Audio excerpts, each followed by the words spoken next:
നമസ്കാരം, വെട്ട news on ടൈമിലേക്ക് സ്വാഗതം. കല്യാണം ഇനി വേറെ level. Basid wedding mall, Basid arcade, Poongottukulam, Tirur. Thannalur പഞ്ചായത്തിലെ അരീക്കോട് UP സ്കൂൾ പരിസരത്ത് നിന്ന് 2190 രൂപ വില വരുന്ന സിഗരറ്റ് ഉൾപ്പെടെയുള്ള പുകയില ഉൽപ്പന്നങ്ങൾ കേന്ദ്ര പുകയില വിരുദ്ധ നിയമപ്രകാരം പിടിച്ചെടുത്തു. പഞ്ചായത്തിലെ 10 സ്ഥാപനങ്ങളിൽ ശുചിത്വ പരിശോധന നടത്തി. Trendy and customise collection, best in budget. Theyyam പാട്ടിൽ പോലൊരു ഓപ്ഷൻ വേറെ ഇല്ല.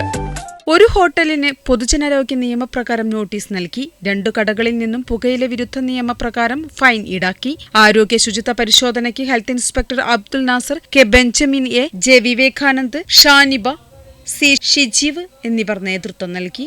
സ്കൂൾ വിദ്യാഭ്യാസ സ്ഥാപനങ്ങളുടെ പരിസരത്ത് പുകയില ഉൽപ്പന്നങ്ങൾ, ലഹരി വസ്തുക്കൾ തുടങ്ങിയവ വിൽപ്പന നടത്തുന്നത് ശിക്ഷാർഹമാണെന്ന് ഹെൽത്ത് ഇൻസ്പെക്ടർ അറിയിച്ചു. വെട്ട ന്യൂസ്, താന്നാളൂർ.